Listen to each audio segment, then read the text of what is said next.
Hey partners, it's Raul Valdez, your barista champion here in Region 18, Florida.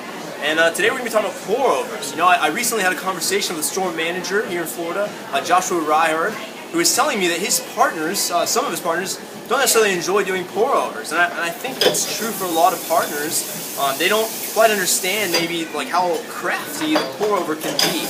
And it really is sort of this craft version of making coffee. So we're going to talk about that today. And we're going to talk about it by brewing a cup of our Sulawesi, the single origin that just came out. Super excited about brewing this. I love me some dark herbal coffees, and this is definitely one of them. It's very similar to our Sumatra, right? Because it's an Indonesian coffee. So it's just sort of earthy, full-bodied, really complex coffee that I definitely recommend. And if you know customers who like Sumatra, know that this is one that they should absolutely try. Alright, let's go ahead and look at how we're going to make this pour-over. The first thing you'll notice, of course, is that I've gone ahead and pre-wet my filter. And we do that because we don't want there to be a paper taste in our coffee. And believe me, you can taste that paper taste. It's just sort of this dry feeling, right? Alright, next up we're going to pour our scoops. Now I'm doing a tall cup, so we're just going to do 3 Starbucks scoops. Keeping in mind those 4 fundamentals of coffee, of course, which is the grind, proportion, freshness, and water, right? We've got the proportion, our grind is fresh, it's just right, and now we've got our hot water. And I'm going to begin pouring.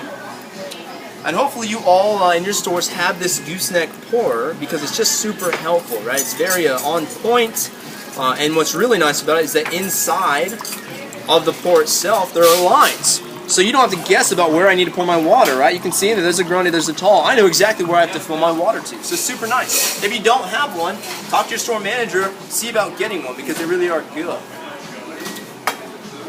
So looking at a pour-over, some of the reasons to do this is because it's intimate, right? When a customer comes in and maybe they don't have, or we don't have the coffee they want right on, offer them a pour-over. It's a great way to say, hey, come here, let's look at some other coffees. Which of these would you like? Let me talk to you about coffee. What do you enjoy? And let's do a pour-over, right? They get to see that process. It's really nice. In addition, knowing that this new rewards program is coming out and knowing that we as partners get 3 stars, right, for every dollar we spend, maybe spend some of those stars on a pour-over because it's a great way to try coffee. It's a great way to experiment. A lot of times we taste coffee with a French press, we taste it out of the urn, or maybe we just go with an Americano. And I think this is just a different method that really brings a new taste for that coffee, right? So think about that. Again, sometimes I'll have these regulars come in, and I just love to take the time and say, hey, I noticed that you usually get this coffee. Have you ever tried the pour-over? You know, because these super inexpensive, and we have the greatest coffee, right? So let's talk. Let's get you into this pour-over system. Let's have you try it out. All right. And then of course, the taste is just different than any other brewing method. Every method has its unique taste, and this is one of my favorites. So you get in there. Yeah, and it really is. It reminds you a lot of the Sumatra in that it is herbal, in that you have to think about it because it is complex. You're sitting there and you taste sort of that dryness, but those sort of herbs like basil maybe, or maybe some smokiness like a cedar or a wood. And I think that's super great. It's super, for those customers who love dark coffee, this is the one. This is that full-bodied coffee, that experience that they would enjoy. And it means something. Alright, keep that in mind, guys. Pour-overs, they are what make this job really fun and interesting. They're what bring the craft aspect to me into Starbucks, into where we work, our company.